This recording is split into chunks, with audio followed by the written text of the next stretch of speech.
Airport থেকে মায়ার হাত ধরেই বাইরে বেরিয়ে আসে আলভি। মাঝখানে পেরিয়ে গেছে কয়েকদিন। সব শেষে আজ মায়াকে নিয়ে জার্মানিতে ফিরে এসেছে আলভি। পার্কিং এ এসে নিজের কারটা দেখতে পায়। এদিক সেদিকে নজর বুলায়, শুভ কোথায়? কারের কাছে এগিয়ে আসে মায়ার হাত ধরে। কিছু সময় পেরিয়ে যায় কিন্তু শুভর দেখা নেই। কার রেখে গায়েব হয়ে গেছে নাকি? বীর বীর করে কয়েকটা গালি দেয় শুভকে। এই ছেলেটা কাজের সময় উধাও হয়ে যায় শুধু। কতক্ষণ দাঁড়িয়ে থাকবে এভাবে? মায়া আলভির মুখের দিকে তাকিয়ে বলে, পা ব্যথা করছে আমার। মায়াপরি আর একটু কষ্ট করো, তারা চিহ্ন অতারা চিহ্ন তা তারা চিহ্ন নটা এখনই চলে আসবে। কারের সাথে ঠেস দিয়ে দাঁড়ায় মায়া। আলভি নিজের ফোন বের করে পকেট থেকে। ফ্রি ওয়াইফাই কানেক্ট করে। তারপর হোয়াটসঅ্যাপ থেকে শুভর ফোনে কল করবে, ঠিক তখনই শুভ দৌড়ে আসে ওদের দুজনের সামনে। সোজা হয়ে দাঁড়িয়ে জোরে জোরে শ্বাস নিতে নিতে বলে, আসসালামু আলাইকুম স্যার, ভালো আছেন? ওয়ালাইকুম আসসালাম, আলহামদুলিল্লাহ ভালো, আপনি কেমন আছেন? আলহামদুলিল্লাহ ভালো আছি। ম্যাম আপনি কেমন আছেন? জি আলহামদুলিল্লাহ ভালো আছি। আলভি রাগী স্বরে বলে, আজকে বাড়ি ফিরে নেই, তারপর তোকে দেখাবো মজা। কোথায় গায়েব হয়ে গিয়েছিলি শয়তান? তোদের দেরি হচ্ছে দেখে কফি খেতে গিয়েছিলাম। সারা দিন শুধু খাই খাই। তুই বোধহয় না খেয়েই থাকিস। বাড়িতে নিয়ে যাবি নাকি রাস্তায় থাকতে হবে?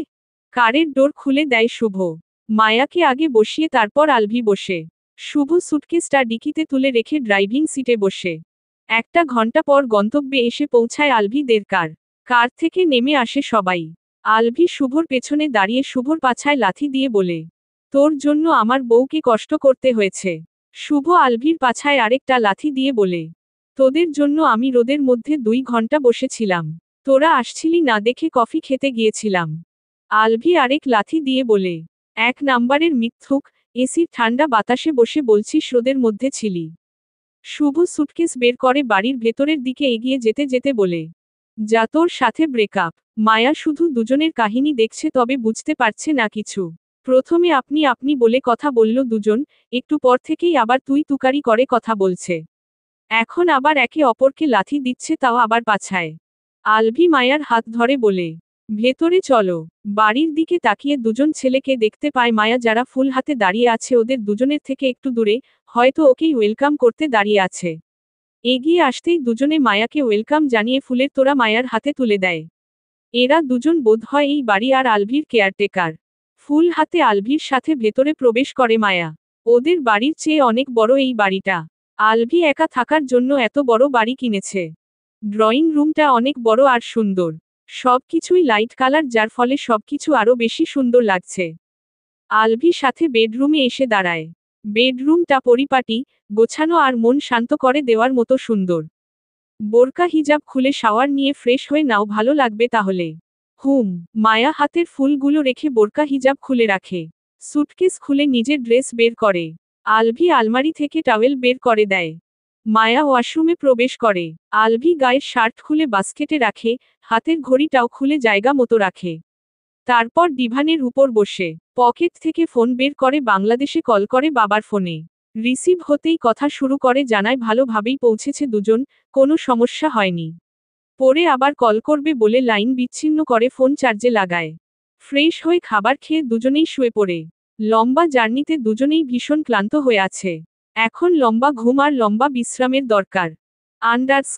সারা বিকেল আর রাত ঘুমিয়েছে দুজন। পরের দিন ভোর 5টায় ঘুম ভাঙ্গে দুজনের। আলভির বুকের উষ্ণ ওমে আদুরে বিড়াল ছানার মতো নিজেকে গুটিয়ে নেয় মায়া। আলভি নিজেও আগলে নেয় নিজের মায়া পরীকে।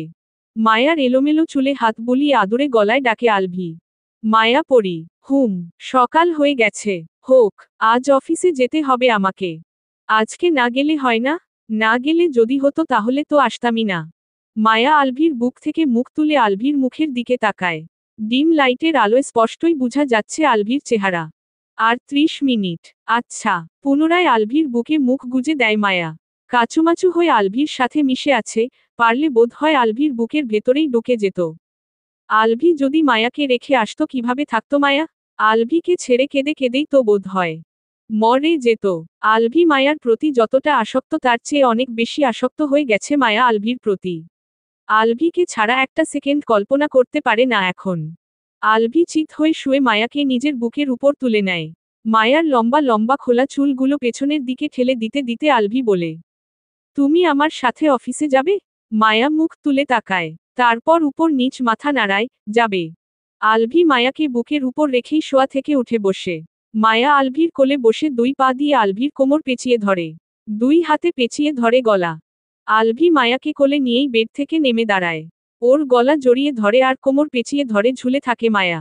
ফ্রেশ হয়ে নাও, চলো জগিং করে আসি। মায়া দুদিকে মাথা নাড়িয়ে বলে, আমি যাব না, তুমি যাও। আমি এমনিতেই চিকন আছি আর চিকন হতে চাই না। তাহলে শুয়ে থাকো, আমি জগিং করে আসি। আচ্ছা। মায়াকে আবার শুইয়ে দেয় আলভি। মায়ার ললাটে অধর ছুঁয়ে ওয়াশরুমে প্রবেশ করে আলভি। ফ্রেশ হয়ে ড্রয়িং রুমে আসে। কিচেনে প্রবেশ করে একটা হাফ লিটারের পানির বোতল বের করে। কেবিনেট থেকে সুচ পরে পানির বোতলটা হাতে নিয়ে বাড়ি থেকে বেরিয়ে যায় জগিং করতে। কমা কমা 9টার সময় তৈরি হয়ে নাস্তা সেরে মায়াকে নিয়ে বাড়ির বাইরে বেরিয়ে আসে আলভি। শুভ কার নিয়ে অপেক্ষা করছে ওদের দুজনের জন্য। কারের পেছনে উঠে বসে দুজন। কার বাড়ি থেকে বেরিয়ে যায় অফিসের উদ্দেশ্যে।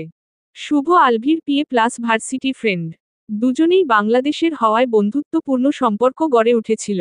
তারপর আস্তে আস্তে দুজনের সম্পর্ক আরও ভালো হয়। আলভি বিজনেস শুরু করার আগেই শুভকে বলেছিল শুভ ওর সাথে কাজ করবে কিনা। যদি করে তাহলে আলভি শুভকে অন্য সব অফিসের তুলনায় ভালো স্যালারি দেবে। শুভ ভেবে চিনতে রাজি হয়েছিল।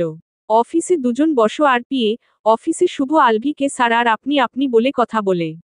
অফিসের বাইরে দুজনেই তুই তুই করে কথা তো বলেই সাথে শত্রুর মতন মারামারিও করে। শুভ বিয়ে করেছে, দুজন ছেলে মেয়ে আছে। আলভির বাড়ির পাশেই শুভর নিজের বাড়ি, বউ বাচ্চার সাথে সেখানেই থাকে। আলভি বিয়েতে শুভর পুরো ফ্যামিলিকে ইনভাইট করেছিল, তবে কাজের চাপে শুভর বিয়ে খেতে যাওয়া হয়নি। অফিসের সামনে এসে দাঁড়ায় কার। একজন গার্ড কারের ডোর খুলে দেয়। মায়াকে নিয়ে বের হয় আলভি। সম্মানসূচক হাত তুলে স্যালুট করে আলভিকে। আলভি আর মায়া ভেতরের দিকে এগিয়ে যায়। শুভ কার পার্ক করে রেখে ওদের পেছনে পেছনে আসে।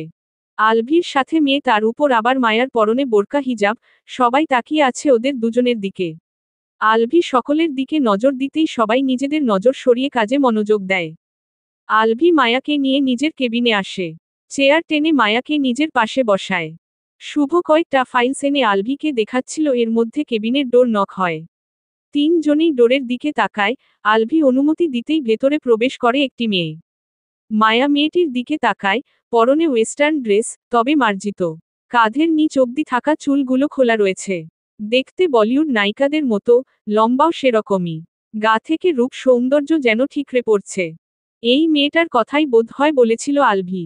এই মেয়েটার কাছে মায়ার সৌন্দর্য কিছুই না। হাই আলভি। হ্যালো, কেমন আছো? ভালো, আপনি কেমন আছেন? ভালো। ও তোমার ওয়াইফ? হ্যাঁ, মায়া, উনি এই কোম্পানির একজন শেয়ার হোল্ডার, মিস মেরিনা। মায়া মিষ্টি হেসে মেরিনাকে হাই বলে। মেরিনা মুখে জোরপূর্বক হাসি ফুটিয়ে মায়ার সাথে দুটো বাক্য বিনিময় করে। মেরিনা একদৃষ্টিতে তাকিয়ে থাকে মায়ার মুখের দিকে। এই মায়ার মধ্যে কি আছে যা ওর মধ্যে নেই? রূপ সৌন্দর্যই কি সবকিছু, নাকি ভাগ্যটাই বড় কথা? বেস্ট কিছু পেতে আসলেও ভাগ্য লাগে, যা মেরিনার নেই, ছিল না কখনো। একটু পর পর মায়ার চোখের পলক ফেলাটা মেরিনার ভালো লাগে। বুকে ব্যথা করলেও এই দৃশ্য দেখে ঠোঁটে হাসি ফুটে ওঠে। মায়া মেয়েটা অনেক বেশি কিউট আর মায়ামো। গভীর চোখ দুটোতে শুধুই মায়া রয়েছে। তাকালেই কেমন মায়া ধরে যাচ্ছে। এই মায়ামো আখি যুগল বোধহয় আলভিকে মায় বেঁধেছিল। মায়াকে দেখে এখন আবার হিংসে হচ্ছে মেরিনার। ওর চোখ দুটো কেন মায়ার চোখের মতো মায়ামো নয়? ওর চোখ দুটো যদি মায়ার চোখের মতো মায়ামো হতো, তাহলে তো আলভি ওর হতো, নাকি তাও হতো না?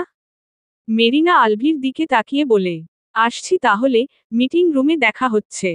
ওকে। মেরিনা আলভির কেবিন থেকে বেরিয়ে নিজের কেবিনে আসে।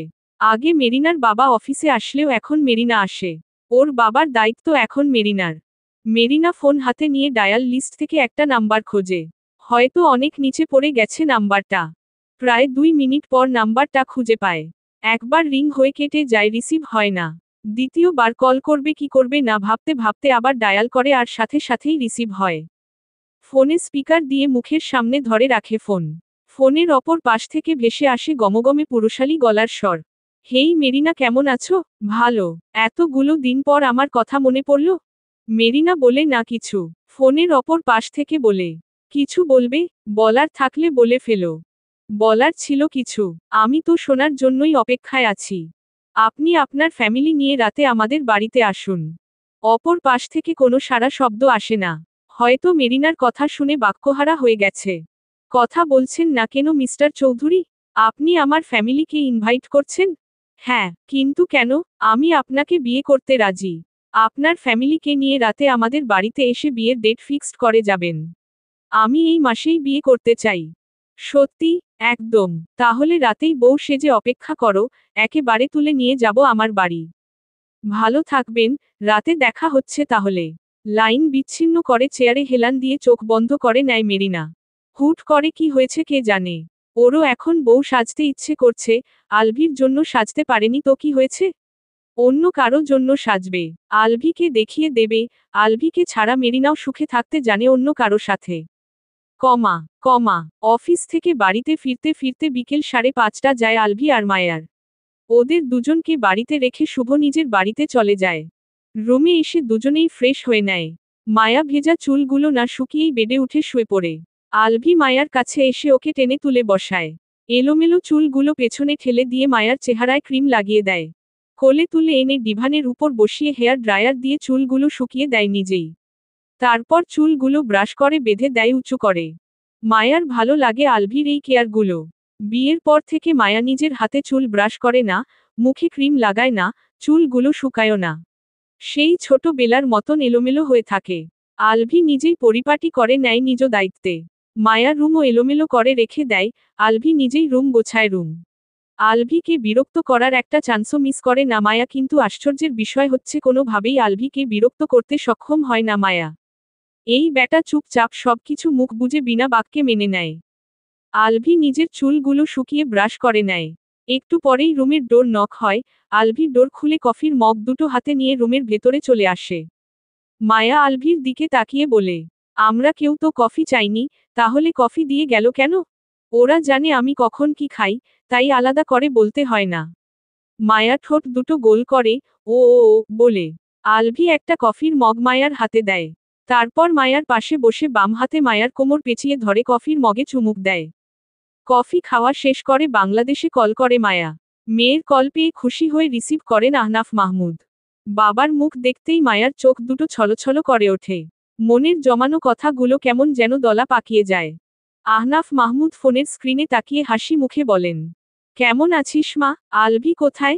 আলভি আবার মায়ার সাথে ঘেঁষে বসে ফোনের স্ক্রিনে তাকায়। মায়া ধরা গলায় বলে, ভালো আছি, তুমি কেমন আছো?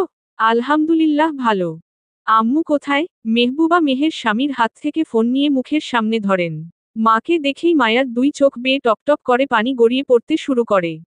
মেয়ের চোখে পানি দেখে মেহবুবা মেহেরের চোখেও পানি চলে আসে। কান্না চেপে রাখতে না পেরে কেঁদেই দেয় মায়া। মায়ার হাত থেকে ফোন নেয় আলভি। মায়াকে এক হাতে জড়িয়ে ধরে শান্ত করার চেষ্টা করে। ফোনের স্ক্রিনে তাকিয়ে বলে, তোমাদের কথা মনে করে আর একটু পর পর কাঁদে। আমাদের ছেড়ে তো দূরে কোথাও কখনো থাকেনি। মাত্র 3 মাস, তারপর তো আবার ফিরেই যাবে। ফিরে আসার পরেও দেখবে আবার কাঁদছে। এখন আবার তুমি কাঁদছো কেন? মেহবুবা মেহের হাত থেকে ফোন নেন আহনাফ মাহমুদ। ফোনের স্ক্রিনে তাকিয়ে বলেন, গতকাল সারা রাত কেঁদেছে, আজকেও সারা দিন একটু পর পর নাকি কেঁদেছে। মায়ার সাথে কথাও বলেছে কয়েকবার, তারপরেও কেঁদেছে। এখন আবার কাঁদছে। আলভি কিছু না বলে ফোনের স্ক্রিনে তাকিয়ে রইল। এপাশে মেয়ে কাঁদছে, অপর পাশে মা কাঁদছে। ঐশী রহমানও ছেলের জন্য একটু পর পর কাঁদছেন। 13 বছর পর ছেলেকে কাছে পেয়েছিলেন, 1 মাস 12 দিন থেকেই চলে এসেছে আবার। শুধুমাত্র মায়ার ভিসা আর টিকেটের জন্য 12 দিন বেশি থেকেছে। না হলে এই 12 দিন বেশিও থাকা হতো না। অল্প কথা বলে কল কেটে দেয় আলভি। ফোন রেখে মায়ার মুখোমুখি হয়ে বসে। মায়ার মুখ আগলে ধরে বলে, এভাবে কাঁদতে হয়? বাড়ির সকলের কথা ভীষণ মনে পড়ছে। 3 মাসই তো, তখন তোমাকে ছাড়া কিভাবে থাকবো? সামনের বোর্ড মিটিং এ সকলের সাথে কথা বলবো। যত দ্রুত সম্ভব এখানের সবকিছুর দায়িত্ব শুভকে দিয়ে আমিও বাংলাদেশে ফিরে যাব তোমার কাছে। এখানে তখন বছরে 2-3 বার আসবো শুধু কয়েক দিনের জন্য। এখন কান্না বন্ধ করো।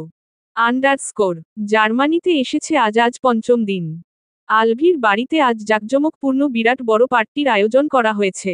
পার্টিতে আমন্ত্রিত হয়েছে আলভির বিজনেস পার্টনার সহ আরও অনেক বিজনেসম্যানরা, সাথে ওর অফিসের সকল স্টাফ। সন্ধ্যার মধ্যে সকল অতিথিরা এসে উপস্থিত হয়েছে আলভির বাড়ির হলো রুমে। অতিথিরা আলভির ওয়াইফকে দেখতে চাইলে আলভি সবাইকে ওয়েট করতে বলে সিঁড়ি বেয়ে উপরে উঠে আসে।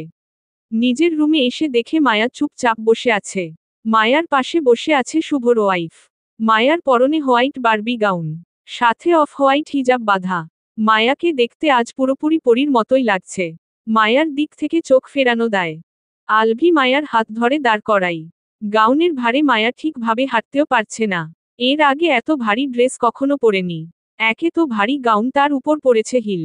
আস্তে আস্তে হেঁটে সিঁড়ির কাছে এসে দাঁড়ায় দুজন। নিচ থেকে সবাই তাকিয়ে আছে দুজনের দিকে। আজ আলভির গায়ে হোয়াইট স্যুট প্যান্ট। মায়া নিচে থাকা সকলের দিকে একবার তাকায়। অনেক মেয়ের ড্রেস অনেক খোলামেলা। হাতে গোনা কয়েকজন বাঙালি, তাছাড়া বাকি সবাই জার্মান নাগরিক নয়তো অন্য দেশের। আলভির হাত ধরে ধীর পায়ে হেঁটে নিচে নেমে আসে মায়া। আলভি সকলের সাথে পরিচয় করায় মায়ার। অনেকে মায়ার সাথে টুকটাক কথা বলে, ইচ্ছে না থাকলেও কথা বলে মায়া। এত অপরিচিত মানুষের মধ্যে অস্বস্তি ফিল হচ্ছে মায়ার। তার মধ্যে মেয়েগুলোর ড্রেস কেমন, আবার অনেক ছেলে ওর দিকে তাকাচ্ছে একটু পরপর। আলভি বুঝতে পারে মায়ার অবস্থা। পার্টি শেষ হতে হতে রাত 12টা বেজে যায়। 11টার পর থেকেই গেস্টরা চলে যেতে শুরু করেছিল। 12টার মধ্যে সবাই চলে যায়। আলভি সকলকে বিদায় দিয়ে মায়ার কাছে আসে। মায়া সোফায় বসে পড়েছে পায়ের ব্যথায়। হিল খুলে নিজের পা দুটো দেখছে। আলভি আশায় গাউন ছেড়ে আলভির মুখের দিকে তাকায়। আলভি মায়ার পায়ের কাছে বসে গাউন উঁচু করে পায়ের দিকে তাকায়। পা দুটো লাল হয়ে গেছে। অনেক ব্যথা করছে। রুমে চলো। মায়া আলভির হাত ধরে সোফা ছেড়ে উঠে দাঁড়ায়। আলভি মায়াকে পাজা কোলে তুলে নেয়। হেঁটেই যেতে পারবো আমি, হাঁটতে হবে না। মায়াকে নিয়ে রুমে আসে। নিজেই মায়ার হিজাব খুলে দেয়। হালকা ড্রেস এনে ডিভানের উপর রাখে, তারপর মায়ার গাউন খুলতে সাহায্য করে। পরতে এক কামলা, খুলতে এক কামলা লাগে। গাউন খুলে কটনের সফট একটা ফ্রক গায়ে জোড়ায় মায়া। আলভি নিজের স্যুট খুলতে খুলতে বলে, হাত মুখ ধুয়ে আসো। দুজনেই ফ্রেশ হয়। মায়া বেডে উঠে শুয়ে পড়ে। আলভি অলিভ অয়েলের বোতল নিয়ে বেডে বসে মায়ার পায়ের কাছে। হাতের তালুতে অয়েল নিয়ে মায়ার পা দুটো নিজের কোলের উপর তুলে নেয় ম্যাসাজ করার জন্য। মায়ার চোখ লেগে এসেছিল, পায়ে ছোঁয়া পেতেই ফট করে চোখ মেলে তাকায়। দ্রুত পা সরিয়ে নিয়ে বলে, কি করছো তুমি? পায়ে হাত দিচ্ছ কেন? ম্যাসেজ করলে ব্যথা দ্রুত ঠিক হয়ে যাবে, পা দাও এখন। ম্যাসাজ করতে হবে না, ব্যথা এমনিতেই ঠিক হয়ে যাবে। বেশি কথা না বলে পা দাও। নিজেই মায়ার পা দুটো টেনে সোজা করে কোলের উপর তুলে নেয় আবার। তারপর ম্যাসাজ করতে শুরু করে। মায়া কিছু না বলে আলভির মুখের দিকে তাকিয়ে রইল। ম্যাসাজ করাই আরাম লাগছে এখন। আলভি খেয়াল করে মায়ার দুই পায়ের দুই আঙ্গুলে ফোস্কা পড়ে গেছে হিল পরে থেকে। বিয়ের সময় যেই হিলগুলো পরেছিল সেগুলো পরে তো ফোস্কা পড়েনি এভাবে, তাহলে এগুলো পরে এমন পা ব্যথা হয়েছে কেন আর ফোস্কা পড়েছে কেন? কয়েক সেকেন্ডেই কারণ উদ্ঘাটন করে ফেলে আলভি। কিছু সময় পর আলভি মায়ার মুখের দিকে তাকায়। দেখে মায়া একদৃষ্টিতে ওর দিকেই তাকিয়ে আছে। আলভি কপাল ভ্রু নাচিয়ে বলে, আসবো? মায়া কপাল ভ্রু কুঁচকে বলে, কোথায়? আদর করতে। বলেই হাসে আলভি। মায়া পাশ থেকে আলভির বালিশটা তুলে নিজের মুখ ঢেকে নেয়। দুই হাতে বালিশটা জড়িয়ে ধরে বলে, আদর লাগবে না আজ। আলভি অলিভ অয়েলের বোতলের ছিপি লাগিয়ে নিচে রেখে দেয়। তারপর মায়ার মুখের উপর থেকে টেনে বালিশটা সরিয়ে নিয়ে নিজেই মায়ার উপর লম্বা হয়ে শুয়ে পড়ে। মায়ার ঘাড়ে মুখ গুজে বলে, বালিশকে জড়িয়ে না ধরে আমাকে জড়িয়ে ধরো। তুমি বালিশ জড়িয়ে ধরলে আমার ভীষণ হিংসে হয়। ওদের জন্য তুমি মাঝে মধ্যে আমাকে জড়িয়ে ধরো না। ব্যাটাদের কালকেই এই রুম ছাড়া করব আমি। তখন ওদের না পেয়ে বাধ্য হয়ে আমাকেই জড়িয়ে ধরবে প্রতিবার। রোজ অফিসে যাওয়ার সময় মায়াকে সাথে নিয়ে অফিসে যায় আলভি। মায়া একা একা সারা দিন কি করবে বাড়িতে? বাড়িতে একা একা থাকলে কেঁদে কেটে চোখ মুখ ফুলিয়ে ফেলবে। জার্মানিতে এসেছে 15 দিন হয়ে গেছে। প্রতিদিনের মতো জগিং করে বাড়িতে ফিরে আসে আলভি। রুমে এসে দেখে মায়া এখনো ঘুমিয়ে আছে। দুজন গোছল করে একসাথেই ফজরের নামাজ আদায় করেছিল। বাহিরে একটু একটু আলো ফোটার পর আলভি জগিং করতে বেরিয়েছিল আর মায়া আবার ঘুমিয়েছে। ফ্রেশ হয়ে এসে মায়াকে টেনে ওঠায় ঘুম থেকে। উঠে ঝিম ধরে বসে রইল মায়া। ঘুমে তাকাতে পারছে না এখন। আলভি কোলে তুলে ওয়াশরুমে রেখে আসে মায়াকে। রুমের একপাশে দেয়ালের বদলে পুরোটাই গ্লাস দেওয়া। গ্লাসের সামনে থেকে পর্দা সরিয়ে দিতেই পুরো রুম আলোকিত হয়ে যায় বাইরের আলোয়। হেঁটে বেডের কাছে এসে দাঁড়ায়। বেড গুছিয়ে রেখে রুম থেকে বেরিয়ে নিচে নেমে আসে। আলভি নিচে নেমে আসতেই কলিং বেল বেজে ওঠে। একজন কেয়ারটেকার এগিয়ে যায় ডোরের দিকে। ডোর খুলে দিতেই ভেতরে প্রবেশ করে মেরিনা। আলভি মেরিনাকে দেখে কপাল ভ্রু কুঁচকে তাকিয়ে থাকে। এত সকাল সকাল মেরিনা এখানে কেন? সবে মাত্র 7টা বাজে এখন। আলভির কাছে এসে দাঁড়ায় মেরিনা। হাসি মুখে বলে, কেমন আছো আলভি? আলহামদুলিল্লাহ, আপনি? ভালো। আলভি সোফার দিকে ইশারা করে বলে, বসুন। মেরিনা আলভির সাথেই সোফায় বসে একটু দূরত্ব বজায় রেখে। মেরিনা বলে, মায়া কোথায়? ওকে দেখছি না যে। রুমে রয়েছে, আসছে। তুমি হয়তো ভাবছো আমি এত সকাল সকাল এখানে কেন? আমি তো রাতেই আসতে চেয়েছিলাম, তারপর আবার ভাবলাম এত রাতে এসে আর তোমাদের বিরক্ত করব না, তাই সকালের অপেক্ষায় ছিলাম। কিছু হয়েছে? সামনের 30 তারিখে আমার আর জেমি চৌধুরীর বিয়ে। আলভি খুশি হয়ে বলে, কনগ্রাচুলেশন। মেরিনা বিয়ের ইনভিটেশন কার্ড আলভির দিকে বাড়িয়ে দিয়ে বলে, আমাদের বিয়ের প্রথম ইনভাইট আমি তোমাদের দুজনকে করতে এসেছি। তোমরা দুজন কিন্তু অবশ্যই আসবে।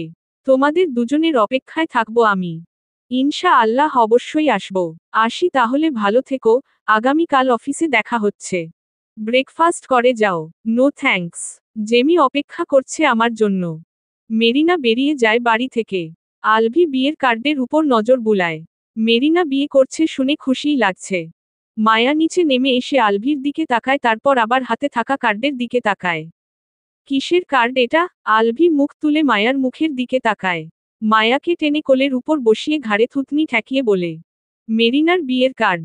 আমাদের ইনভাইট করে গেল। কখন এসেছিল? একটু আগেই। মায়া কার্ডটা হাতে নিয়ে উল্টে পাল্টে দেখে। আলভি মায়াকে আরেকটু চেপে ধরে বলে, চলো লং ড্রাইভে যাই। কোথায়? তুমি যেখানে যাবে। আমি কি কিছু চিনি নাকি এখানকার? আচ্ছা, আমি নিয়ে যাব আমার পছন্দের জায়গায়। এখন চলো খেয়ে নিই, খিদে পেয়েছে। মায়া আলভির কোল থেকে নেমে দাঁড়ায়। কার্ডটা টি টেবিলের উপর রেখে ডাইনিং রুমের দিকে এগিয়ে যায়। ওদের দুজনের জন্য ব্রেকফাস্ট তৈরি করে সবকিছু গুছিয়ে রাখা হয়েছে ডাইনিং রুমে। আলভি মায়াকে নিজ হাতে খাইয়ে দেয়, নিজেও খায়। খাওয়া শেষ করে রুমে এসে দুজনেই তৈরি হয়ে নেয়। মায়া লাইট পিঙ্ক আর হোয়াইট কম্বিনেশনের গাউন পরে হোয়াইট কালার হিজাব বেঁধেছে। আলভি হোয়াইট শার্ট আর ব্ল্যাক প্যান্ট পরেছে। দুজন একসাথেই বাড়ি থেকে বের হয়। আলভি গ্যারেজ থেকে কার বের করে আনে। মায়া উঠে বসতেই কার ছুটে চলে অজানা গন্তব্যে। কার অটো ড্রাইভিং মুডে দিয়ে মায়াকে টেনে আনে নিজের কাছে। মায়া ছটফট করে বলে, কি করছো? ছাড়ো। এটা রাস্তা, তোমার বেডরুম না। চুমু খাওয়ার জন্য বেডরুমের প্রয়োজন হয় না মায়াপরি। আমার এখন চুমু চাই না, ছাড়ো আমাকে। তুমি না চাইলে কি হবে, আমি তো চাই। মায়ার কোনো কথা শোনে না আলভি। জোর করেই মায়ার অধর যুগল চেপে ধরে নিজের অধর জোড়া দিয়ে। কয়েক মিনিট পর ছেড়ে দিয়ে বলে, ঘোরাঘুরি বাদ, চলো বাড়ি ফিরে যাই। মায়া কপাল ভ্রু কুঁচকে বলে, কেন? তুমি না বললে লং ড্রাইভে যাবে? আর লং ড্রাইভ? আমার এখন আদর করতে ইচ্ছে করছে।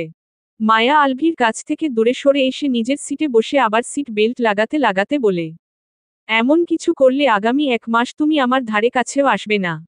ভদ্র লোকের মতো যেখানে যেতে চেয়েছো সেখানে নিয়ে চলো। বউটা বাঙালি হয়েও ব্রিটিশদের মতন আচরণ করে। মায়া কিছু না বলে বাইরের দিকে তাকিয়ে থাকে। আলভি হতাশার শ্বাস ছেড়ে নিজে কার ড্রাইভ করতে করতে বলে, আজকে শুধু বাড়ি ফিরে নেই। মায়া ঘাড় ঘুরিয়ে তাকায়।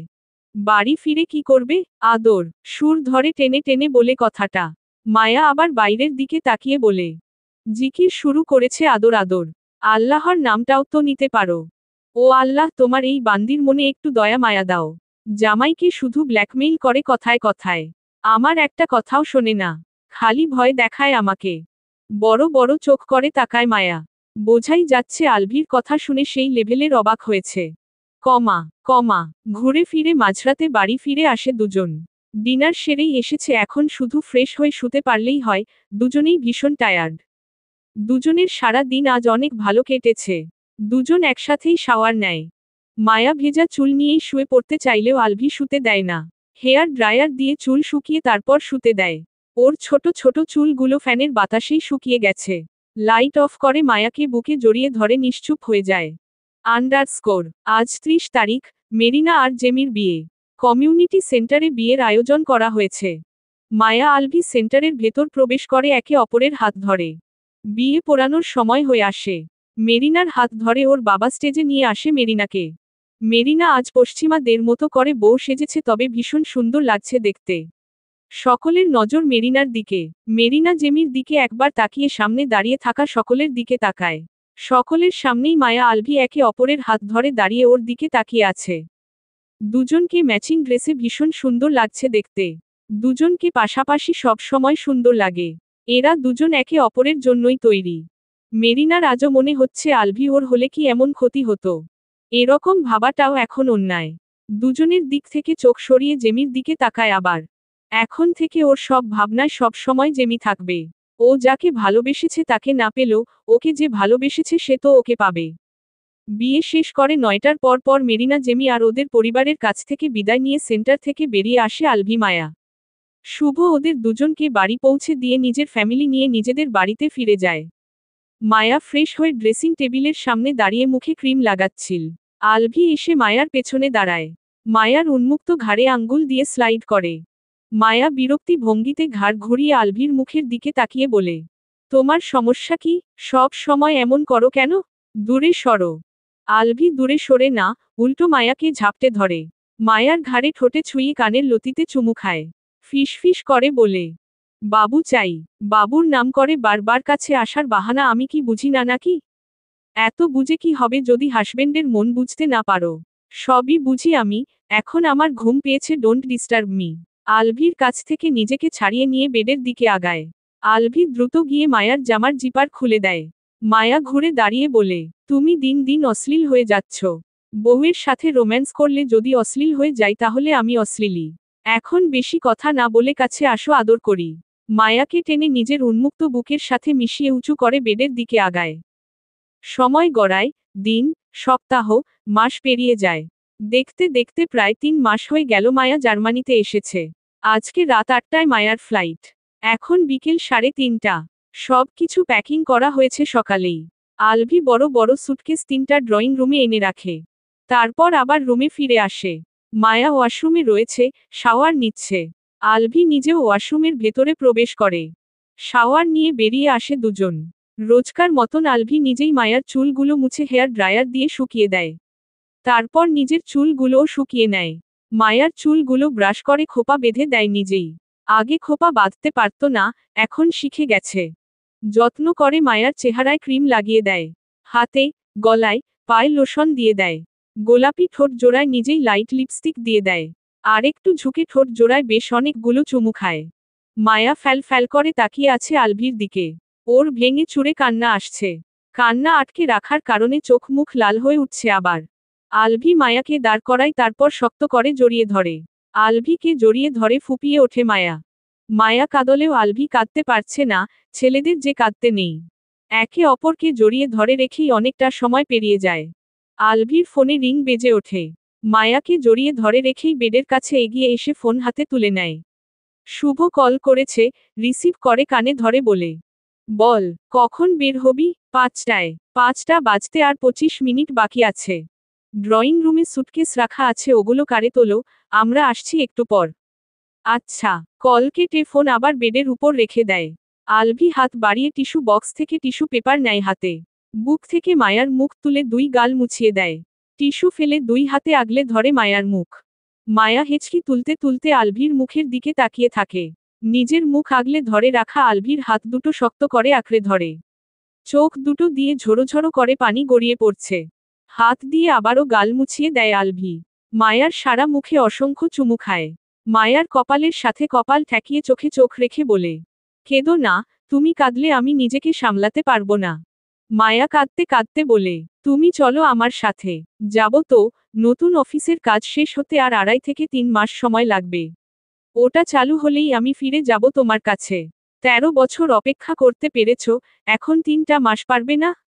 মায়া আলভিকে জড়িয়ে ধরে বলে, তোমাকে ছাড়া 3টা মিনিটও থাকতে পারি না এখন, 3 মাস কিভাবে থাকব? চোখের পলকে 3 মাস পেরিয়ে গেছে, সামনের 3 মাসও চোখের পলকে পেরিয়ে যাবে। বাড়িতে তো সবাই আছে, আর কেঁদো না। তুমি একা একা কিভাবে থাকবে? একা একা থাকার অভ্যাস আছে আমার। সময় পেরিয়ে যাচ্ছে, রেডি হতে হবে, দ্রুত আসো। মায়াকে উঁচু করে ড্রেসিং টেবিলের সামনে এনে দাঁড় করাই। আলমারির ভেতর থেকে মায়ার বোরকা হিজাব নেকাব বের করে দেয় আলভি নিজেই। বোরকাটা পরিয়েও দেয় নিজেই। টিস্যু বক্স থেকে আবার টিস্যু এনে মায়ার সারা মুখ মুছিয়ে দেয়। মায়া হিজাব বাঁধতে শুরু করে। আলভি আলমারি থেকে নিজের শার্ট প্যান্ট বের করে পরে নেয়। দুজন একসাথেই তৈরি হয়। মায়ার phone, passport, visa, ticket Alvi মায়ার হ্যান্ড ব্যাগে ভরে দেয়। মায়াকে এক হাতে জড়িয়ে ধরে রুম থেকে বের হয়। ঘাড় ঘুরিয়ে রুমের ভেতরে তাকায় মায়া। 3 মাস এই রুমে ছিল আলভির সাথে, রুমের প্রতিও ভীষণ মায়া জমে গেছে। টুপটাপ আবারও চোখের পানি গড়িয়ে পড়ে। হাতে থাকা টিস্যু পেপার দিয়ে চোখের পানি মুছতে মুছতে নিচে নেমে আসে। ড্রয়িং রুমে কেয়ারটেকার দুজন, শুভ আর শুভর ফ্যামিলি ওদের অপেক্ষায় বসে আছে। সবাই একসাথে বাড়ির বাইরে বেরিয়ে আসে। কেয়ারটেকার দুজন আর শুভর বউ বাচ্চার কাছ থেকে বিদায় নিয়ে আলভির সাথে কারে উঠে বসে মায়া। শুভ ড্রাইভিং সিটে বসে। মায়া আরেকবার বাড়িটার দিকে তাকায়। নিজের বাড়ি থেকে বের হওয়ার সময় যেমন কান্না আসছিল এখনো তেমন কান্না আসছে। ওদের দুজনের সবচেয়ে সুন্দর একান্ত সময়গুলো কেটেছে এই বাড়িতে। দুজনের ভালোবাসা, খুনসুটিগুলো স্মৃতি হয়ে যাবে এখন। কার স্টার্ট দিয়ে ছুটে চলে এয়ারপোর্টের দিকে। 1 ঘন্টা সময় লাগবে এয়ারপোর্টে পৌঁছতে। আলভি এক হাতে মায়াকে নিজের বুকের সাথে মিশিয়ে রাখে। মায়া এক হাতে আলভির কোমর পেঁচিয়ে ধরে, অন্য হাতে আলভির হাত শক্ত করে ধরে রাখে। আলভি একটু পরপর মায়ার মাথায় চুমু খায়, গাল ঠেকিয়ে রাখে। মায়া এখন আর কাঁদছে না। চুপচাপ আলভির বুকে ঘাপটি মেরে আছে। কমা এয়ারপোর্টে এসে পৌঁছেছে কিছুক্ষণ আগেই। ইমিগ্রেশনের জন্য এখন ভেতরে আগাতে হবে। মায়া আলভিকে ছাড়ছে না। শক্ত করে যে জড়িয়ে ধরেছে তো ধরেছেই, কোনোভাবেই ছাড়ছে না। ইমিগ্রেশনের সময় ঘনিয়ে আসছে। সবাই এগিয়ে যাচ্ছে ভেতরের দিকে।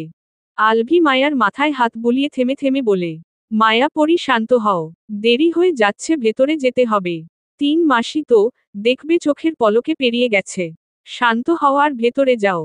মায়া দুদিকে মাথা নাড়িয়ে বলে, আমার এখনই দম বন্ধ হয়ে আসছে, তোমাকে ছাড়া 3 মাস আমি কিভাবে থাকব? বাড়িতে সবাই আছে তো, ভার্সিটি যাওয়া আসা করবে, কোথা দিয়ে দিন পেরিয়ে যাবে তুমি বুঝতেই পারবে না। অনেক বোঝানোর পর আলভিকে ছেড়ে দেয় মায়া। প্যান্টের পকেট থেকে টিস্যু পেপার বের করে মায়ার নেকাব একটু তুলে চোখ গাল মুছিয়ে দেয় আলভি। নতুন টিস্যু পেপার মায়ার হাতে দেয়। হ্যান্ড ব্যাগ থেকে মায়ার পাসপোর্ট, ভিসা, টিকিট বের করে মায়ার হাতে দেয়। হ্যান্ড ব্যাগটা নিজেই মায়ার কাঁধে ঝুলিয়ে দেয়।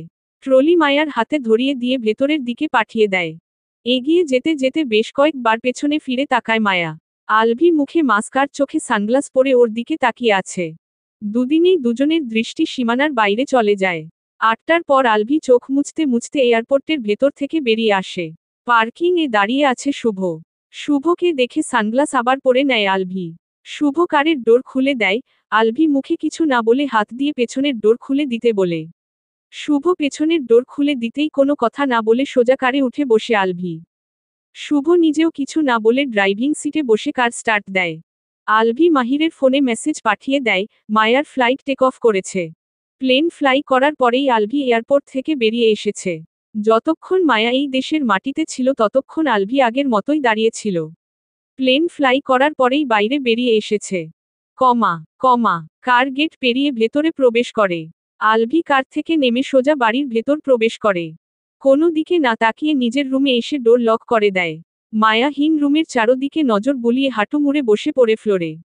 এতক্ষণ ধরে আটকে রাখা কান্না এখন আর কোনোভাবেই আটকে রাখতে পারে না।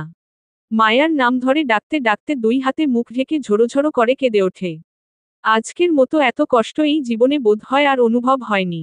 এত কষ্ট হচ্ছে যে ওর জান বেরিয়ে যেতে চাইছে। ভেতরটা ফেটে যাচ্ছে। অনেক কষ্টে এতক্ষণ নিজেকে শান্ত রেখেছিল শুভর সামনে। দুপুর 1টার পর নিজের পরিবারের সাথে দেখা হয় মায়ার। মাহিদ, আলতাফ মাহমুদ, আহনাফ মাহমুদ এসেছে মায়াকে নেয়ার জন্য। মায়া এগিয়ে এসে বাবাকে জড়িয়ে ধরে। কে কেমন আছে জিজ্ঞেস করে। কুশল বিনিময় শেষ হতেই মাহিরের ফোনে রিং বেজে ওঠে। আলভি ভিডিও কল করেছে। মাহির কল রিসিভ করে ফোন মুখের সামনে ধরে। ফোনের স্ক্রিনে ভেসে ওঠে আলভির শুকনো মলিন মুখ। আলভি বলে, মায়া পৌঁছেছে? হ্যাঁ, মাত্র আসলো আমাদের কাছে। ওর কাছে দাও।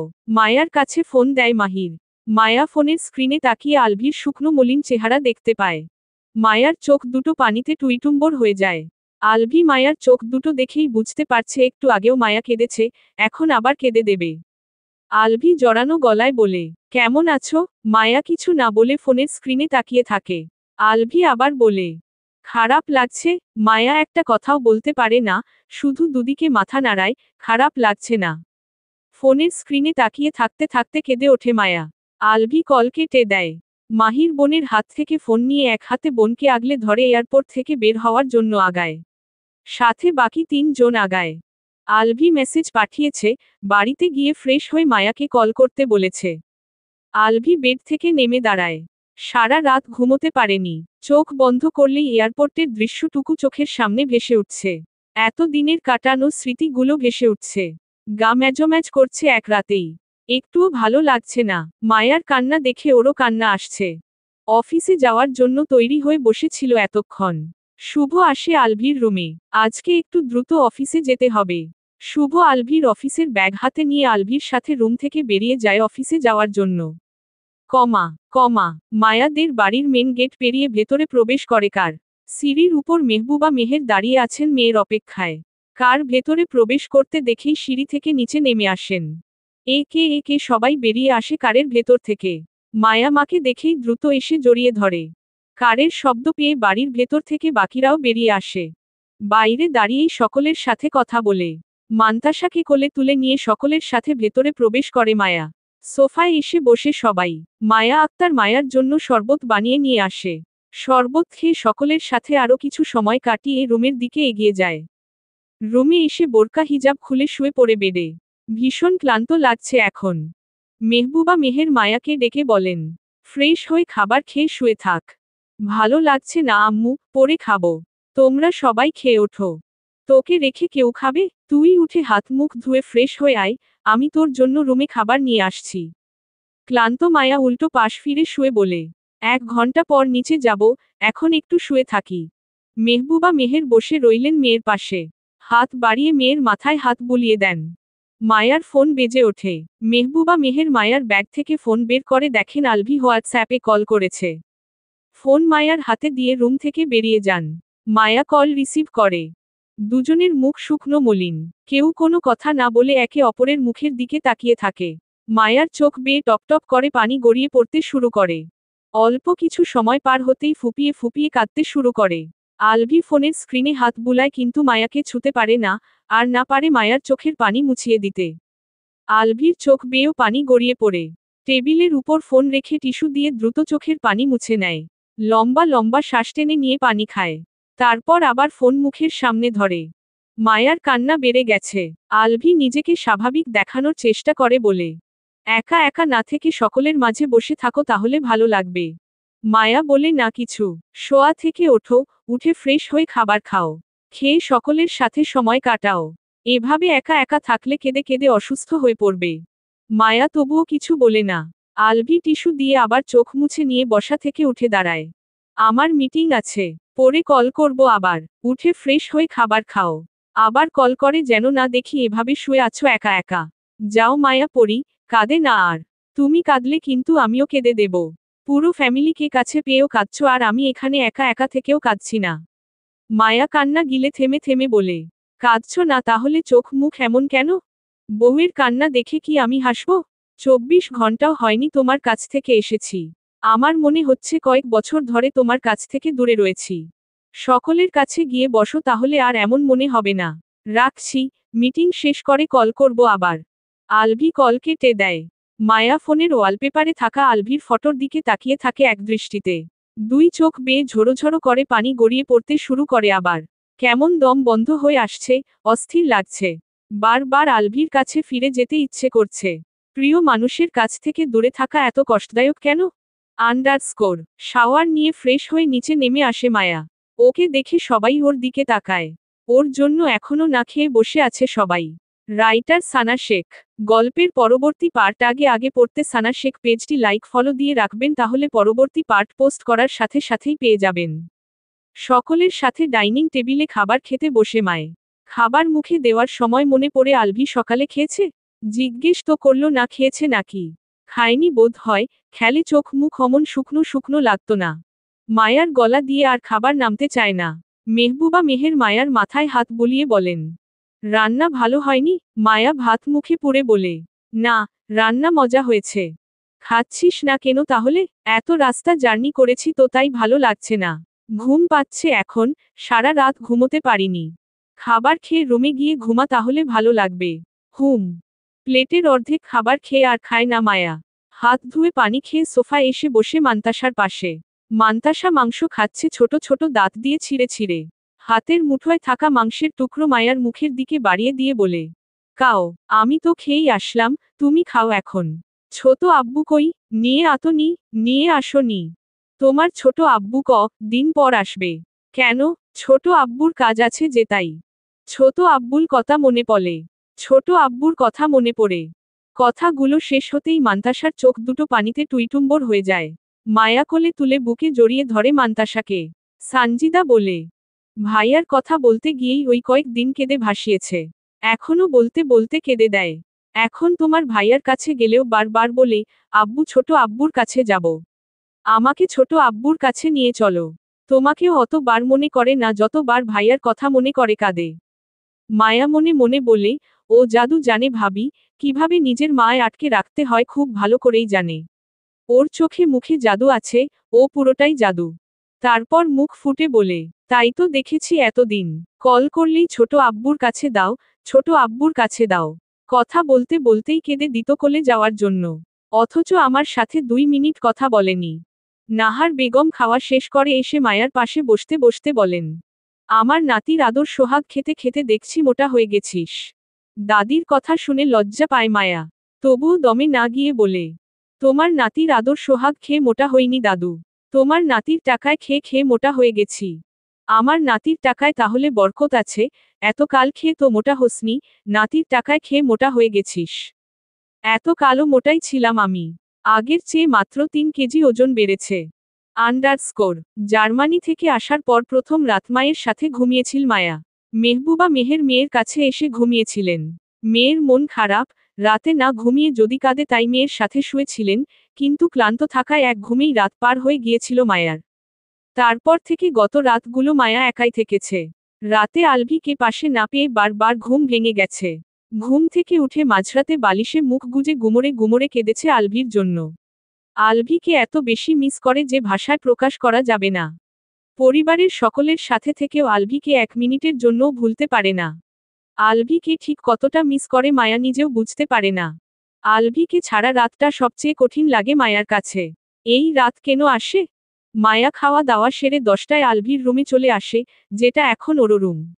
ডোর লক করে রুমের চারদিকে নজর বুলায়, কোথাও নেই আলভি। ভেঙ্গে চুরে আবার কান্না আসছে। যতবার খালি রুমে আসে ততবার কান্না চলে আসে। আলভিও বোধ হয় ওর মতোই খালি রুমে একা একা ছটফট করে। চার্জ থেকে ফোন খুলে ফোন অন করে। তখন আলভির সাথে কথা বলতে বলতে ফোন বন্ধ হয়ে গিয়েছিল। আলভিকে কল করার সাথে সাথেই রিসিভ হয়। আলভিও বোধ হয় কল করতেই নিয়েছিল। একে অপরকে দেখে দুজনেই হাসে, তারপরেই মায়ার মুখটা মলিন হয়ে যায়। চোখ দুটো পানিতে টুইটুম্বর হয়ে ওঠে। ধরা গলায় বলে, তুমি তো বলেছিলে 2-3 দিন একটু বেশি কষ্ট হবে, তারপর সব ঠিক হয়ে যাবে। সপ্তাহ পেরিয়ে গেছে অথচ তোমাকে ছেড়ে থাকার কষ্ট একটুও কমেনি। আলভি কি বলবে? মায়াকে ছেড়ে থাকতে তো ওরও একই রকম কষ্ট হচ্ছে। পুরো 1 ঘন্টা কথা বলে দুজন, কথা বলার চেয়ে বেশি একে অপরকে দেখে শুধু। রাত বেড়ে যাওয়ায় মায়াকে ঘুমোতে বলে কল কেটে দেয় আলভি। মায়া ফ্রেশ হয়ে এসে আলমারি থেকে আলভির শার্ট বের করে। শার্টটা গায়ে জড়িয়ে লাইট অফ করে ডিম লাইট অন করে শুয়ে পড়ে। শার্টে এখনো আলভির গায়ের ঘ্রাণ আছে। শার্ট গায়ে জড়িয়ে ঘুমোলে মনে হয় আলভি ওকে জড়িয়ে ধরে আছে। এরকমটাই কল্পনা করে মায়া, আলভি ওকে জড়িয়ে ধরে আছে। চোখ বন্ধ করে রাখলেও ঘুম কি এত সহজেই আসবে নাকি? কমা কমা ডিনার সেরে রাত 9টায় রুমে ফিরে আসে আলভি। এই রুমে আসলেই ওর দম আটকে আছে। এই রুমে মায়ার সাথে কত শত মুহূর্ত কেটেছে সেসবই এখন স্মৃতি হয়ে গেছে। মায়ার ব্যবহার করা জিনিসগুলো এখনো আগের মতোই রয়েছে সবকিছু। ফ্রেশ হয়ে এসে শুয়ে পড়ে, তবে ঘুম ওর ধারে কাছেও নেই। অস্থির হয়ে শোয়া থেকে উঠে বসে গায়ের টি শার্ট খুলে ছুঁড়ে ফেলে ফ্লোরে। মায়া কোথায়? ওর মায়াকে চাই এখন। বেড থেকে নেমে দাঁড়ায়। আলমারি খুলে মায়ার শেষবার ইউজ করা ওড়নাটা বের করে। এই ওড়নাটা ওই দিন মায়া ইউজ করেছিল কিন্তু ধোয়া হয়নি। ওড়নাটায় এখনো মায়ার শরীরের ঘ্রাণ রয়েছে। মায়ার কথা বেশি মনে পড়লে ওড়নাটা বের করে মুখে চেপে ধরে রাখে আলভি। তখন চোখ বন্ধ করে কল্পনায় অনুভব করে মায়াকে জড়িয়ে ধরে রেখেছে, মায়া ওর কাছেই আছে। ওড়নাটা বেশি বের করে না, যদি মায়ার শরীরের ঘ্রাণ চলে যায় তখন তো আলভি আরো ছটফট করে মরবে। সময় কেন ফুরোচ্ছে না, দিন কেন আগাচ্ছে না, মনে হয় সময় যেন থমকে আছে। চোখ বন্ধ রেখেই গভীরভাবে মৃদু স্বরে ডাকে আলভি। মায়া পড়ি। একটু থেমে আবার ডেকে ওঠে। মায়া পড়ি আমার জান, তোমার শূন্যতা অনেক বেশি মায়া পড়ি। কমা কমা ঘুমের ঘোরে বেড হাতড়ে হাতড়ে আলভিকে খোঁজে মায়া। ঘুমের ঘোরেই বীর বীর করে বলে, কোথায় তুমি? জড়িয়ে ধরো, শীত করছে। তারপরেই যেন স্পষ্ট শুনতে পায় আলভির ডাক। মায়া পড়ি ফট করে চোখ মেলে তাকায়। এদিক ওদিক তাকিয়ে আলভিকে খোঁজে। শোয়া থেকে উঠে বসে, আলভি কোথায়? কোথায় থেকে ডাকছে ওকে? তারপর স্মরণ হয় আলভি তো নেই, আলভি জার্মানিতে রয়েছে। এতক্ষণ ঘুমের ঘোরে আলভিকে খুঁজছিল আর ডাকটা ধান্দা শুনেছে। বেড থেকে নেমে রুমের বড় লাইট অন করে। পানি খায়। ফোন হাতে নিয়ে সময় দেখে নেয় প্রায় 2টা বেজে গেছে। আলভি তো বোধ হয় এখনো ঘুমায়নি। কল করতে গিয়েও থেমে যায়, এত রাত পর্যন্ত জেগে আছে দেখে রাগারাগি করতে পারে। বিশ্বাসই করতে চাইবে না মায়া মাত্র ঘুম থেকে উঠেছে। ফোন রেখে বেডে বসতেই মায়ার ফোনে কল আসে। স্ক্রিনে তাকিয়ে দেখে আলভির কল। দ্রুত কল রিসিভ করে ফোন মুখের সামনে ধরে। স্ক্রিনে ভেসে ওঠে আলভির চেহারা। আলভি বলে, কেমন আছো? ভালো। ঘুমাওনি এখনো? কল করার সাথে সাথেই যে রিসিভ করলে। ঘুমিয়েছিলাম, তোমাকে স্বপ্নে দেখে মাত্র ঘুম থেকে উঠলাম। মনে হচ্ছিল তুমি ডাকছো আমাকে। সত্যি সত্যিই তোমাকে ডাকছিলাম মায়াপরি। মায়ার চোখ পড়ে আলভির গলায়। ওর ওড়না আলভি গলায় পেঁচিয়ে রেখেছে। আমার ওড়না। আলভি ওড়নার দিকে তাকিয়ে আবার ফোনের স্ক্রিনে তাকায়, তারপর বলে, তোমার তেষ্টা পেয়েছে ভীষণ, তাই তোমাকে কাছ থেকে অনুভবের একটু চেষ্টা। বাই দা ওয়ে, আমার শার্ট তোমার গায়ে কেন? ওই যে অনুভবের একটু চেষ্টা। শার্ট পরেই ঘুমিয়েছিলে? হ্যাঁ, মিস ইউ জান। রাতে ঘুমের ঘোরে তোমাকে খুঁজি। তারপর এদিক ওদিক বেড হাতড়ে দেখি তুমি নেই। অফিসে যখন বসে থাকি তখন মনে হয় তুমি পাশের চেয়ারে বসে আছো, কিন্তু তাকিয়ে দেখি তুমি নেই। রাতে ঘুম হালকা হয়ে আসলে জড়িয়ে ধরার জন্য বেড হাতড়ে দেখি তুমি নেই। বাইরে থেকে রুমে এসে জড়িয়ে ধরার জন্য তোমাকে খুঁজলে দেখি ফাঁকা রুম আমার অপেক্ষায়, জড়িয়ে ধরার মানুষটা নেই। আগামীকাল তোমার ভার্সিটি আছে না? হ্যাঁ, ঘুমিয়ে পড়ো, সকালে উঠতে হবে তো।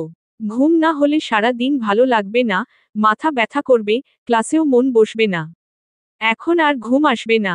তোমাকে ছাড়া ভালো লাগে না কিছু। 13 বছর অপেক্ষা করেছ, সেখানে এখন 3 মাস অপেক্ষা করতে হবে, তার মধ্যে 15 দিন হয়ে গেছে আর মাত্র 2.5 মাস আছে। এক একটা মিনিট লাগে একদিনের সমান। আলভি তাকিয়ে থাকে মায়ার মুখের দিকে। তারপর আবার বলে, ঘুমাও, চোখ মুখ কেমন শুকিয়ে গেছে। ঠিক মতো নিজের যত্নও নাও না এখন। আসবে না ঘুম? তুমি এসে যত্ন নিও আবার, তাহলেই হবে। আগে তো আসি, তারপর না যত্ন নেব। এখন এসির টেম্পারেচার কমিয়ে দাও। ব্ল্যাঙ্কেট জড়িয়ে নিজের 2 পাশে বালিশ দিয়ে চোখ বন্ধ করে শুয়ে থাকো, দেখবে ঘুম চলে আসবে। এভাবে কিভাবে ঘুম আসবে? আসবে, লাইট অফ করে তুমি শুয়ে পড়ো। আলভির কথা মতো তাই করে মায়া। লাইট অফ করে ডিম লাইট অন করে। এখন যথেষ্ট ঠান্ডা লাগছে তাই এসির টেম্পারেচার কমায় না। ব্ল্যাঙ্কেট জড়িয়ে কোলবালিশটা পিঠের সাথে ঠেকিয়ে নেয়, আলভির বালিশটা জড়িয়ে ধরে ফোনের স্ক্রিনে তাকায়। আলভি হয়তো ওকে দেখতে পাচ্ছে না ভালোভাবে, কিন্তু মায়া স্পষ্টই দেখতে পাচ্ছে আলভিকে। আলভি বলে, এবার চোখ বন্ধ করে ভাবো আমি তোমার সাথে তোমার পাশেই শুয়ে আছি। চোখ বন্ধ করে রাখো, চোখ খুলবে না। আমি এখানেই আছি। আন্ডারস্কোর। সকালে মায়ের ডাকে ঘুম ভাঙে মায়ার। শোয়া থেকে উঠে বসে ফোনের পাওয়ার বাটন চেপে স্ক্রিনে তাকায়। 7:30টার উপরে বেজে গেছে। আজকেও ফজরের নামাজ মিস গেল। হেলে দুলে বেড থেকে নেমে দাঁড়ায়। আলসেমি ভঙ্গিতে 2 হাত দুদিকে মেলে দেয়। 3 মাসে যতটুকু মোটা হয়েছিল 15 দিনে সেটুকু চিকন হয়ে গেছে আবার। এখন আর আগের মতো গোছালো পরিপাটি মায়া নেই, সেই এলোমেলো অগোছালো মায়া হয়ে গেছে। আলভির কাছ থেকে আসার পর ঠিক মতো নিজের যত্ন নেয় না। সময় মতো খায় না। যেখানে সেখানে মন মরা হয়ে ঝিম ধরে বসে থাকে। ফোনটা চার্জে লাগিয়ে হেলে দুলে ওয়াশরুমে প্রবেশ করে। ফ্রেশ হয়ে নিচে নেমে আসে। সবাই ওর জন্য অপেক্ষা করছে ডাইনিং রুমে। নাস্তা সেরে রুমে এসে তৈরি হয়ে নেয় ভার্সিটি যাওয়ার জন্য। বিয়ের পর কয়েক দিন ক্লাস করেছিল মায়া। সেই কয়েক দিন আলভি মায়াকে ভার্সিটি নিয়ে যেত আবার নিয়ে আসতো। মায়ার সহপাঠীরা তাকিয়ে থাকতো আলভির দিকে। তারপর টানা 3 মাসের বেশি ক্লাস মিস দিয়েছে। এই পড়াশোনার জন্যই জার্মানি থেকে ফিরে এসেছে, নয়তো ভিসার মেয়াদ বাড়িয়ে আলভির সাথেই বাংলাদেশে ফিরে আসতো। ভার্সিটিতে আগেই বলা হয়েছিল মায়া 3 মাসের জন্য দেশের বাইরে যাচ্ছে। এই 3 মাস মায়া কিভাবে পড়াশোনা করবে তার ব্যবস্থা বাংলাদেশ থেকে করেই গিয়েছিল আলভি। নিচে এসে মাহিদের সাথে বেরিয়ে যায় মায়া। ভার্সিটিতে এখন আর কেউ মায়াকে কিছু বলতে পারে না। এখন সবাই আগ বাড়িয়ে মায়ার সাথে কথা বলতে আসে। মায়া অবাক হয়, আগে যারা ওকে নিয়ে হাসাহাসি করত এখন তারাই ওকে ফ্রেন্ড বানাতে চায়। মানুষ এভাবে কিভাবে রং বদলাতে পারে? আন্ডারস্কোর ভার্সিটি থেকে ফিরে ফ্রেশ হয়ে খাবার খেয়ে রুমে ফিরে আসে। আলভিকে কয়েকবার কল করেও পায় না মায়া, হয়তো বিজি আছে। বেডে শুয়ে কতক্ষণ গড়াগড়ি করে উঠে দাঁড়ায়। ফোন হাতে নিয়েই রুম থেকে বেরিয়ে আসে। সোজা চলে আসে মায়ের রুমে। মেহবুবা মেহের শুয়ে আছেন বেডে। মায়া বেডে উঠে মায়ের শরীর ঘেঁষে শুয়ে পড়ে। মেহবুবা মেহের এর ঘুম হালকা হয়ে আসে। চোখ মেলে দেখেন মেয়ে তার বুকের সাথে মিশে শুয়ে আছে। মেয়েকে জড়িয়ে ধরে বলেন, কি হয়েছে? কিছু না, মন খারাপ, ভালো লাগছে না। আলভির সাথে কথা হয়নি? বিজি আছে বোধ হয়, কল রিসিভ করছে না। ফ্রি হয়ে কল করবে। আম্মু, তোমাকে কিছু বলার ছিল। বল। মায়া মুখ তুলে মায়ের মুখের দিকে তাকায়। মেহবুবা মেহের মায়ার মুখের দিকেই তাকিয়ে আছেন। মায়ার চোখ মুখ এখন কেমন যেন দেখায়। আগের চেয়ে অনেক পরিবর্তন এসেছে মায়ার মধ্যে। আন্ডারস্কোর কেটে গেছে আরো 2 মাস। এখন রাত 10টা। বাড়ির সবাই খাওয়া দাওয়া সেরে সোফায় বসে গল্প করছে। আগামীকাল ছুটির দিন তাই কারো তাড়া নেই ঘুমানোর জন্য। মায়া ঘুমিয়ে গেছে অনেকক্ষণ আগে। মান্তাসাও ঘুমিয়ে গেছে। ড্রয়িং রুমে মাহিদও নেই, সন্ধ্যা 7টার বাড়ি থেকে বেরিয়েছে এখনো ফেরেনি। কয়েকবার কল করেও ওকে পাওয়া যায়নি। এই 3 জন বাদে বাকি সবাই সোফায় বসে আছে এখন। সকলের কথার মাঝেই বাড়ির কলিং বেল বেজে ওঠে।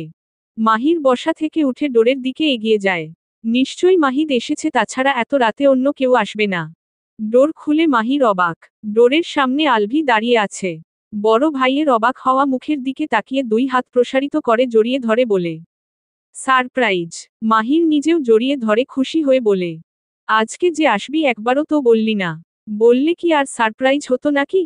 2 হাতে দুটো সুটকেস নিয়ে মাহিদ ডোরের সামনে দাঁড়িয়ে বলে, তোমরা দুজন ভেতরে ঢুকে জোরাজোরি করো, আমাকে ভেতরে ঢুকতে দাও এখন। সোফায় বসে থাকা সকলে ততক্ষণে উঠে এসেছে। মাহিরকে ছেড়ে সকলের দিকে তাকিয়ে 2 হাত আবারও দুদিকে প্রসারিত করে বলে, সারপ্রাইজ। সত্যি সত্যিই সবাই সারপ্রাইজ হয়ে গেছে। অবাকের মাত্রা এমন যে কেউ কিছু বলতেই পারছে না। বিকেলের দিকে যখন কথা হলো তখনও বলল আরও 1 মাস পর আসবে। আর এখন বাড়িতে উপস্থিত সশরীরে। আলভি সকলের দিকে তাকিয়ে দেখে মায়া নেই এখানে। হয়তো নিজের রুমে রয়েছে। মাকে জড়িয়ে ধরে সকলের দিকে তাকিয়ে বলে, কথা না বলে সবাই এভাবে তাকিয়ে আছো কেন? সারপ্রাইজ পেয়ে কথা বলতে ভুলে গেছো নাকি সবাই? ঐশী রহমান বলেন, তুমি না বিকেল 4টায় বললে সামনের মাসে আসবে? তখন তাহলে কোথায় ছিলে? তখন আমি দুবাই এয়ারপোর্টে ছিলাম। মাহিদকে কোথায় পেলে? ওকে বলেছিলাম আমি আসছি, ও যেন কার নিয়ে এয়ারপোর্টে যায়। এই জন্য বারবার নিষেধ করার পরেও বাড়ি থেকে বেরিয়ে গেল। আলভি সহ সকলে সোফায় বসে। আলভি বলে, মান্তাসা কোথায়? মান্তাসা আর মায়া দুজনেই ঘুমিয়ে গেছে। আলভি বলে, মায়া এত ভালো হলো কিভাবে? আগে তো রাত 1টা-1:30টা পর্যন্ত জেগে থাকতো আর এখন 8:30-9টার মধ্যে ঘুমিয়ে যায়। আশ্চর্যের ব্যাপার স্যাপার। সবাই একে অপরের মুখের দিকে তাকায়। আলভি এদের কাহিনী বুঝতে না পেরে নিজেও সকলের মুখের দিকে তাকাতাকি করে। স্বভাব সুলভ কপাল ভ্রু কুঁচকে বলে, একে অপরের মুখের দিকে কি দেখছো সকলে? আলতাফ মাহমুদ বলেন, মায়ার সাথে দেখা করে আসো আগে। তোমাকে হঠাৎ দেখে খুশিতে আত্মহারা হয়ে অজ্ঞান হয়ে যেতে পারে, so be careful. Alvi sofa ছেড়ে উঠে দাঁড়ায়। মাহিদ এসে সোফার পাশে আরো দুটো সুটকেস রাখে। বড় বড় 4টা সুটকেস দেখে আহনাফ মাহমুদ বলেন, এত কি নিয়ে এসেছো এগুলোর মধ্যে? মায়ার সাথেও তো 3টা দিয়েছিলে। আলভি সুটকেস 4টার দিকে তাকায়। গোলাপি রঙের একটা সুটকেস দেখিয়ে বলে, এটা মান্তাসার। নীল রঙের একটা সুটকেস দেখিয়ে বলে, এটা বাড়ির সকলের জন্য। বাকি ব্ল্যাক কালার দুটো নিজের 2 হাতে নিয়ে সিঁড়ির দিকে এগিয়ে যেতে যেতে বলে, এ দুটো আমাদের। মাহিদ আরেকটা ব্যাগ দেখিয়ে বলে, ওই দুটো নিয়ে যাচ্ছ, এটা কে নেবে? আলভি ফিরে এসে ব্যাগটা কাঁধে নিয়ে আবার সিঁড়ির দিকে এগিয়ে যায়। এই ব্যাগের মধ্যে ওর ল্যাপটপ, পেপারস সহ আরও অনেক কিছু আছে। একটা একটা করে সুটকেস দুটো উপরে তোলে, অনেক ভারী। এই সুটকেসের জন্য আলাদা করে অনেক টাকা খরচ হয়েছে।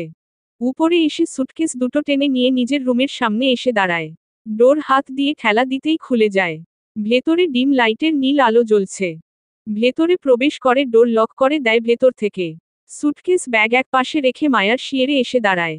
বড় লাইট অন করে দেয়, মুহূর্তেই পুরো রুম সাদা আলোয় ঝলমলিয়ে ওঠে।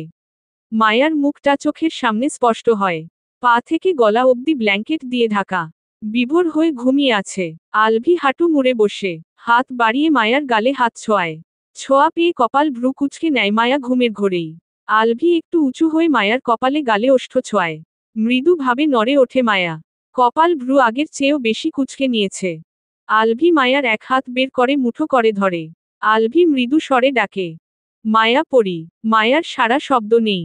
আলভি আবার ডাকে, মায়া পড়ি, আমি এসে গেছি। মায়া চোখ বন্ধ রেখেই ঘুম জড়ানো গলায় বলে, আসো ঘুমাও। স্বপ্ন দেখছো এখনো? চোখ মেলে তাকাও, দেখো আমি সত্যি সত্যি এসেছি তোমার কাছে। চোখ হলো মায়া পড়ি। এতক্ষণ মায়ার মনে হচ্ছিল স্বপ্নে আলভিকে দেখছে আর ওর কথা শুনছে, কিন্তু এখন মনে হচ্ছে আলভি সত্যি সত্যি এসেছে। চোখ মেলে তাকায়, চোখের সামনে ভেসে ওঠে আলভির হাস্যোজ্জ্বল চেহারা। মায়া চোখ বন্ধ করে আবার তাকায়। সত্যি সত্যিই তো আলভি ওর সামনে বসে আছে। লাফিয়ে শোয়া থেকে উঠে বসে, দুই পা বেড থেকে নামিয়ে দিয়ে বসে আলভির মুখ দুই হাতে আগলে ধরে। কান্না জড়িত গলায় বলে, তুমি সত্যি সত্যিই এসেছো? উপর নিচ মাথা নাড়ায় আলভি। বেড থেকে নেমে আলভির কোলে চড়ে বসে শক্ত করে জড়িয়ে ধরে আলভির গলা। খুশিতে আর একটা কথাও বের হয় না মায়ার মুখ দিয়ে। নিজেকে সামলাতে না পেরে কেঁদে ওঠে। আলভি নিজেও শক্ত করে জড়িয়ে ধরে বসে রইল ফ্লোরে। 5-10 মিনিট এভাবে প্রায় 30 মিনিটের মতো পেরিয়ে যায় একে অপরকে জড়িয়ে ধরে থেকে। মায়ার কান্না বন্ধ হয়ে গেছে অনেকক্ষণ আগে। এখনো আগের মতোই শক্ত করে জড়িয়ে ধরে বসে আছে। মায়ার এখনো বিশ্বাস হচ্ছে না আলভি সত্যি সত্যিই এসেছে। ওর মনে হচ্ছে এটা স্বপ্ন। আলভিকে ছেড়ে দিলেই ওর ঘুম ভেঙে যাবে আর আলভিও উধাও হয়ে যাবে। তাই ছাড়ছে না আলভিকে।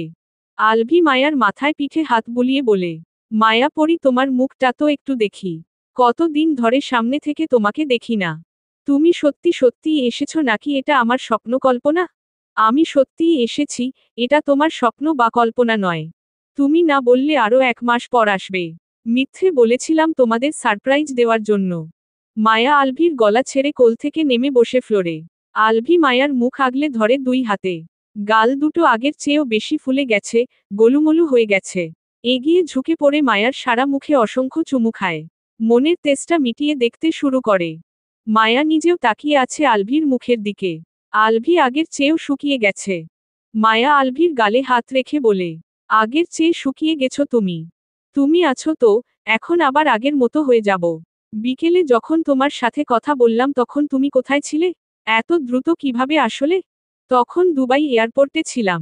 মায়া আবার আলভিকে জড়িয়ে ধরে বলে, আমার এখনো বিশ্বাস হচ্ছে না তুমি এসেছো। কি করলে বিশ্বাস হবে? জানি না। সারপ্রাইজ কেমন দিলাম? তোমাকেও সারপ্রাইজ দেওয়ার আছে। কি সারপ্রাইজ? মায়া আলভিকে ছেড়ে বসে আবার আলভির মুখের দিকে তাকায়। আলভিও তাকিয়ে আছে মায়ার মুখের দিকে, কি সারপ্রাইজ দেবে সেটা দেখার আশায়। মায়া আলভির ডান হাত টেনে এনে নিজের তলপেটে চেপে ধরে। হাসি মুখে বলে, কিছু অনুভব করতে পারছো? আলভির চোখ দুটো স্বাভাবিকের তুলনায় অনেক বড় বড় হয়ে যায়। বুকের ভেতর ধরফর করতে শুরু করে। উঠতে তারা চিহ্ন জনায়, হাত পা কাঁপতে শুরু করে। কাঁপতে থাকা হাতটা আরেকটু প্রেসার দিয়ে চেপে ধরে পেটে। বাম হাতটা উঁচু করে। হাতটা কাঁপছে, থরথর করে। মায়া তাকিয়ে আছে হাতটার দিকে। আলভি এক আঙ্গুল দিয়ে নিজের দিকে দেখিয়ে বলে, আমি বাবা হব? উপর নিচ মাথা নাড়ায় মায়া। আলভির মধ্যে কিছু একটা হচ্ছে। ওর হাত আগের চেয়েও বেশি কাঁপছে। ঠিকভাবে কথাও বলতে পারছে না। আবার তোতলাতে তোতলাতে বলে, সত্যি সত্যি আমি বাবা হব। হ্যাঁ। কত দিন হয়েছে বেবির বয়স? বেবি না বেবিদের বলো। 3 মাস পার হয়ে 4 চলছে। গতকাল চেক আপ করাতে গিয়েছিলাম। আলট্রাসোনোগ্রাফি করার পর ডক্টর বলেছেন দুটো ভ্রূণ আছে। টুইন বেবি হবে আমাদের। আমি এবং বেবিরা 3 জনেই সুস্থ আছি। আলভির হাতের কাঁপুনি আরও বেড়ে গেছে। আলভি খুশিতে আত্মহারা হয়ে গেছে, কিন্তু হাসতে পারছে না। অতিরিক্ত সারপ্রাইজ পেয়ে এখন অবস্থা খারাপ। একে তো এতগুলো দিন পর বাড়িতে এসেছে, নিজের ফ্যামিলি কাছে পেয়েছে, ভালোবাসার মানুষটাকে কাছে পেয়েছে। আবার শুনেছে বাবা হবে, এখন আবার শুনছে টুইন বেবির বাবা হবে। ফ্যামিলিকে কাছে পাওয়ার খুশি, ভালোবাসার মানুষটাকে কাছে পাওয়ার আনন্দ, বাবা হবে এত বড় সারপ্রাইজ, উঠতে তারা চিহ্ন জনা, এক্সাইটমেন্ট হজম করতে পারে না আলভি। থরথর করে কাঁপতে কাঁপতে ঠাস করে পড়ে অজ্ঞান হয়ে যায়। আলভিকে এভাবে পড়তে দেখে মায়া শোকড। দ্রুত আলভিকে ধরে দেখে অজ্ঞান হয়ে গেছে। মায়া চিৎকার করে বাবা ভাই সকলকে ডাকে আর বারবার আলভিকে ডাকে। একটু সময়ের মধ্যেই সকলে চলে আসে ওদের রুমের সামনে। ডোর ধাক্কা দিয়ে বারবার জিজ্ঞেস করে কি হয়েছে। মায়া দ্রুত উঠে গিয়ে ডোর খুলে দেয়। হুড়মুড়িয়ে সবাই ভেতরে প্রবেশ করে। আলভিকে ফ্লোরে পড়ে থাকতে দেখে সবাই উতলা হয়ে ওঠে। মাহির আর আলতাফ মাহমুদ জগ থেকে পানি নিয়ে আলভির চোখে মুখে দিয়ে জ্ঞান ফেরানোর চেষ্টা করে। ঐশী রহমান প্রায় কেঁদেই দিয়েছেন। বাকি সবাইও বেশ উতলা হয়ে আছে। আহনাফ মাহমুদ মায়ার দিকে তাকিয়ে বলেন, আলভির কি হয়েছে মায়া? মায়া আলভিকে ধরে বসে আছে। কাঁদতে কাঁদতে বলে, জানি না কি হয়েছে। কিছু করেছিস? কি বলেছিস ওকে? এর মধ্যে আলভির জ্ঞান ফিরে আসে। মায়া আলভির দিকে তাকিয়ে আবার বাবার দিকে তাকিয়ে বলে, ওকে কি করব আমি? বাবা হবে সেটাই বলেছি শুধু। শোনার পর থেকেই ওর হাত কাঁপছিল। টুইন বেবি হবে সেটা বলার একটু পরেই অজ্ঞান হয়ে গেছে। আলভি উঠে বসে মায়ার ওড়না টেনে চোখ মুখ মুছে নেয়। এখনো আলভির হাত পা কাঁপছে। মাহির বলে, চাচ্চু বলল মায়া তোকে দেখে খুশিতে আত্মহারা হয়ে অজ্ঞান হয়ে যাবে। সেজন্য তোকে সাবধানও করে দিল। উল্টো তুই কিনা টুইন বেবির বাবা হবি শুনে অজ্ঞান হয়ে গিয়েছিলি। ঐশী রহমান বলেন, ভয় পাইয়ে দিয়েছিলে সবাইকে। আলভি এক হাতে মায়াকে জড়িয়ে ধরে বলে, এত বড় সারপ্রাইজ পেয়ে অজ্ঞান হব না তো কি হব? এত বড় সারপ্রাইজ পেয়ে অ্যাটাক যে চলে আসেনি সেটাই তো অনেক। পর এত বড় বড় সারপ্রাইজ পেয়েছি যে খুশি ওভারলোড হয়ে সেন্সলেস হয়ে গিয়েছিলাম। এখন বের হও সবাই রুম থেকে। মাহির রুম থেকে বের হতে হতে বলে, জীবনের প্রথম দেখলাম টুইন বেবির বাবা হবে শুনে কেউ অজ্ঞান হয়ে যায় খুশির ঠেলায়। মাহিদ বলে, আবার অজ্ঞান হয়ে যেও না। আস্তে আস্তে সবাই বেরিয়ে যায় রুম থেকে। আলভির হাত পা শরীর তখনও কাঁপছে।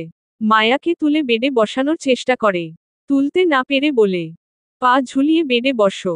মায়া বিনা বাক্যে বেডে উঠে বসে পা ঝুলিয়ে। আলভি মায়ার পেটে আবার হাত রাখে। পেট আগের চেয়ে অনেকটা উঁচু হয়েছে। হাত রাখলে অনুভব করা যায় পেটের ভেতর কেউ আছে। মায়ার কোমর জড়িয়ে ধরে পেটে গাল ঠেকিয়ে বসে রইল। মায়া আলভির চুলগুলো হাত দিয়ে ঠিক করে দেয়। আলভি পেটে গাল ঠেকিয়ে রেখেই বলে, 4 মাস হয়ে গেছে আর আমি আজকে জানতে পারলাম আমি বাবা হব। এত দিন কেন বলনি কেউ? যেদিন টেস্ট করিয়েছি সেদিনই বলতে চেয়েছিলাম কিন্তু পরে আবার ভাবলাম তুমি বাড়িতে আসলে তখন তোমাকে জানাবো। সবাই মিলে তোমাকে সারপ্রাইজ দেব ভেবেছিলাম। এসেছিলাম সবাইকে সারপ্রাইজ দিতে উল্টো সবাই মিলে এত বড় সারপ্রাইজ দিলে যে হজম করতে না পেরে সেন্সলেস হয়ে গিয়েছিলাম। মায়া হেসে ওঠে আলভির কথা শুনে।